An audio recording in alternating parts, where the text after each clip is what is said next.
Mes frères et sœurs comoriens, je prends la parole aujourd'hui, non pas pour critiquer inutilement, mais pour réveiller les consciences, pour nous rappeler qui nous sommes, et surtout pour ouvrir nos yeux sur la vérité que l'on cherche à nous cacher depuis si longtemps. Notre pays, les Comores, ce petit archipel au cœur de l'océan Indien, est composé de 4 îles, la Grande Comore, Anjouan, Mohéli et Mayotte. Ces îles, unies par l'histoire, la culture et la religion, auraient dû former une nation forte, digne et respectée. Mais la réalité est tout autre. Depuis la colonisation jusqu'à aujourd'hui, notre pays a été manipulé, divisé, exploité. On nous a fait croire que nous étions indépendants. Mais quelle indépendance? Nous n'avons pas de force militaire autonome. Nous n'avons pas d'économie solide. Et bien souvent, ce ne sont pas nos dirigeants élus qui décident, mais des puissances extérieures et quelques élites corrompues qui vivent confortablement à l'étranger. Alors je pose une question à chacun de vous. Et si, depuis toujours, on nous avait menti? Et si l'histoire que nous enseignent nos anciens, nos livres, nos politiciens, était une histoire faussée, construite pour nous diviser? Prenons un exemple précis, l'assassinat du président Ahmed Abdallah.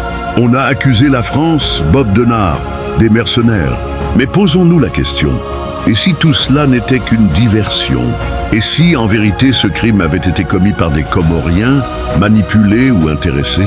Car depuis ce jour, on nous a enfermés dans un récit qui entretient la division et la méfiance. Et aujourd'hui, quel est le résultat?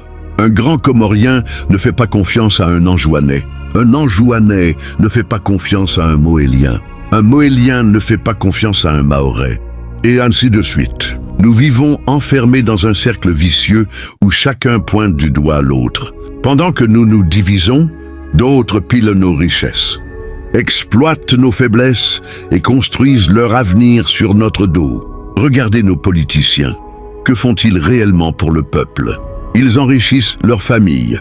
Ils construisent des maisons et des entreprises à l'étranger. Ils détournent les fonds publics et pendant ce temps, le peuple comorien s'enfonce dans la misère. Nos richesses naturelles existent, mais elles ne profitent pas au peuple. Et quand on ose parler, on nous fait taire, on nous divise encore plus. Mais ce qui est encore plus grave, mes frères et sœurs, c'est la situation de notre jeunesse.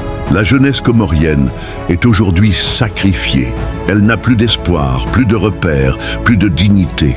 Là où autrefois nos villages étaient marqués par la solidarité, le respect et la morale, aujourd'hui nous voyons des vols, des meurtres, la drogue, la prostitution et une banalisation de comportements qui étaient autrefois impensables.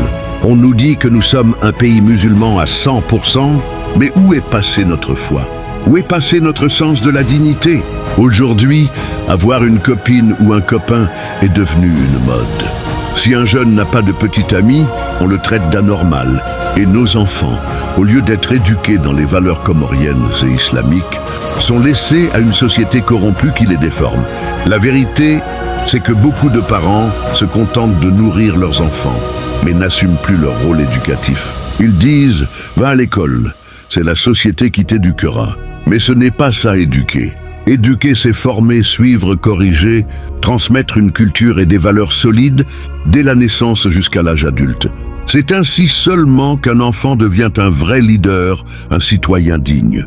Pendant ce temps, que font les puissances étrangères? La France, et plus largement l'Occident, continuent d'alimenter notre ignorance. Ils prennent nos élites, nos cerveaux, nos diplômés pour construire leurs richesses et ils laissent notre pays appauvri. Même quand tu as la nationalité française, tu ne seras jamais considéré comme un vrai Français. Tu resteras un étranger. Ils le savent, mais ils entretiennent cette illusion pour mieux contrôler nos ressources et garder notre peuple dépendant. Mais attention, il ne s'agit pas de rejeter toute la faute sur l'extérieur. Non, nos propres dirigeants portent une grande part de responsabilité. Politiciens, militaires, avocats, élites, tous ceux qui auraient dû défendre notre patrie l'ont trahi. Ils ont préféré le pouvoir et l'argent au lieu du service du peuple. Et aujourd'hui, nous payons les conséquences de leur trahison. Alors que faire? Devons-nous continuer à accuser l'autre île, l'autre communauté, l'autre voisin? Non, mes frères et sœurs. Il est temps d'arrêter ce jeu dangereux. Nous ne sommes pas grands Comoriens, Anjouanais, Yukamoelian ou Mahorais. Nous sommes Comoriens avant tout, une seule nation, un seul peuple, une seule histoire. Il est temps de revisiter notre histoire, de chercher la vérité, de reconstruire notre unité. Il est temps d'éduquer nos enfants dans le respect de nos valeurs, de nos traditions et de notre foi. Il est temps de dire stop à la corruption, stop à la division, stop à la trahison. Oui, ce combat sera difficile. 50 ans d'ignorance et de mensonges ne s'effacent pas en un jour. Mais il vaut mieux commencer aujourd'hui que de laisser nos enfants hériter d'un pays détruit. Souvenez-vous, un pays qui abandonne sa jeunesse, c'est un pays condamné.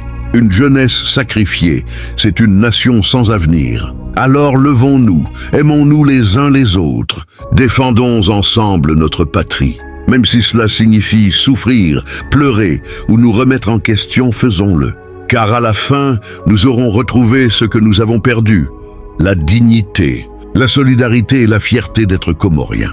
Vive les Comores, vive notre peuple, vive notre jeunesse.